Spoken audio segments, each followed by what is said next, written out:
Hello, everybody. Welcome back for your week 6 of PE.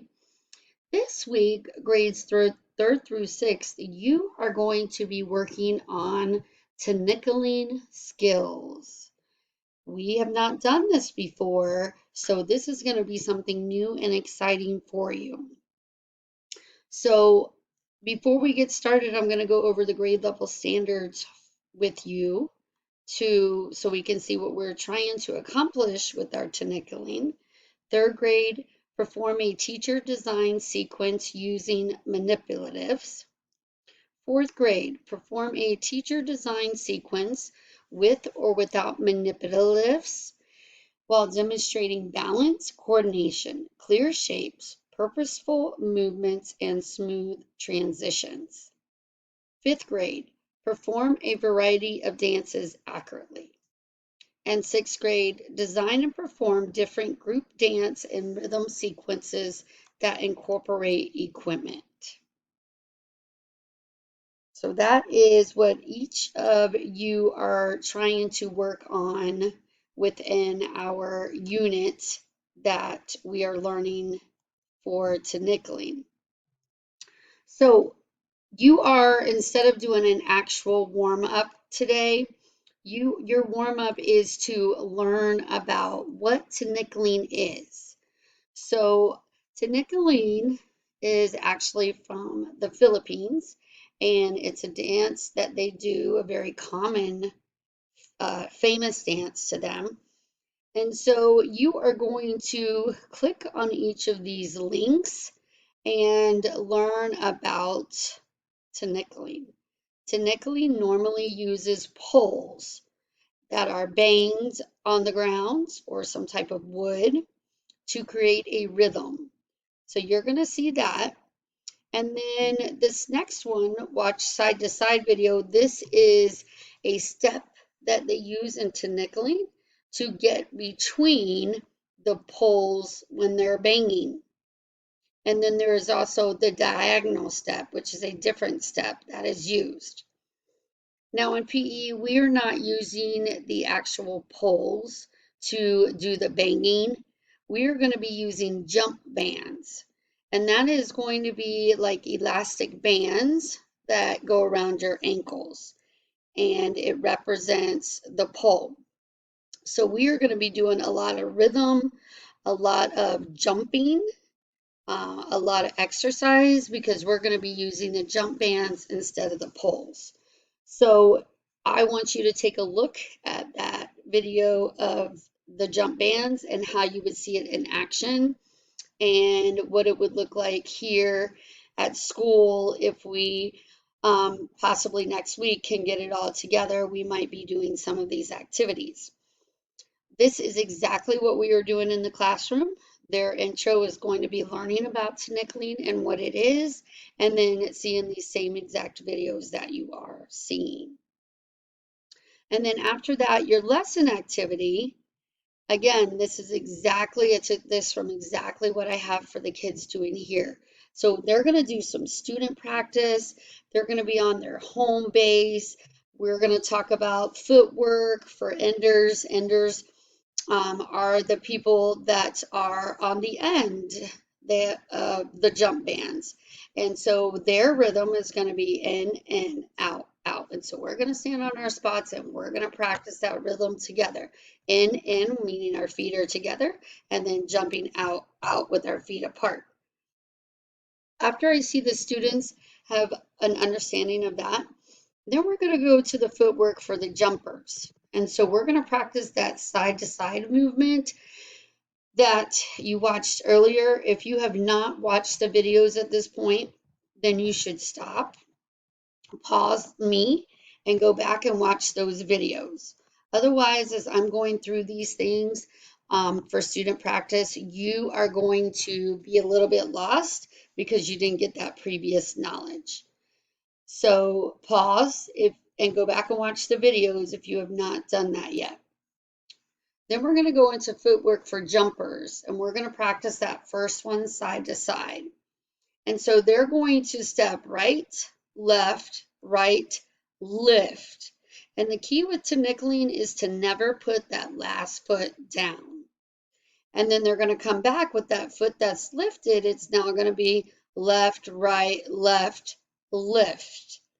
So we're going to continue that until I see that students have an understanding of the basic move. You never land on your last foot. Very important to be able to step with the rhythm, to be able to stay with the rhythms of the bands. I'm then going to talk about the proper way to use jump bands. Enders are the people with the bands on their ankles. We're going to make sure that the enders are always seated close together while putting the jump bands on their ankles, and they're only going to go on their ankles. Once the bands are both on, we're going to have the enders slowly stand up and stretch their bands. And then when the enders go to take them off, we're going to have them step forward a little bit to take them off. We must be careful to not let the bands snap from each other.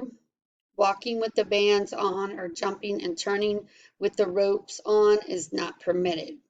Tying knots is not permitted. Make sure you do not stretch the bands to the maximum. The jumpers are the people in the middle that are jumping the bands. So once we see the students have an understanding of what the enders are doing and what the jumpers are doing, we are going to have them move in a group of 3 to 4 students to a set of jump bands. And they're going to just stand by the jump bands. They're not going to touch them. And the students are now going to practice the same footwork that we were doing at our spots for that side-to-side movement. So they're going to be moving in and out of the bands, practicing their side-to-side movement. Nobody's holding the bands. Nobody has them on their ankles yet. They're just on the ground, and we're practicing moving that right, left, lift. Left, right, left, lift. Once I see the students have an understanding of that, we are going to add the enders, and the enders will practice their movement of in, out, in, out, out. When we get that, then we're going to now go ahead and put it all together. And so I'm going to allow the students to now practice on their own. And after a few minutes, I'm going to have them switch out using their jump band that they practiced with earlier. With COVID, we're making sure that they are using the same jump band, touching it at the same end. And when they switch, if they go back to their jump band, same thing. So we are fortunate we have enough jump bands that we can switch them out and get them cleaned in between uses from each class. So for you, as far as jump bands, this activity may be hard because it requires at least 4 people or at least 3 people. And so I'm sure you don't have a jump band at home, but if you don't have a jump band at home, you could use 2 pieces of string and just lay them horizontal on the ground next to each other, but leave some space between them because you're going to need to use your feet to step through them. And so that's pretty much exactly what we're doing to practice. So you could do that and just practice the jumper moves. As far as the ender moves, you could just practice the moves. You don't necessarily have to have the jump band to do it or anybody else to do it, but just practice. If you were in school and you were an ender, what would you be doing? What would be your movements? If you were a jumper and you were in a group, what would you be doing? And practice the side to side and the diagonal step move. Okay. All right. So that is what we are learning this week in PE.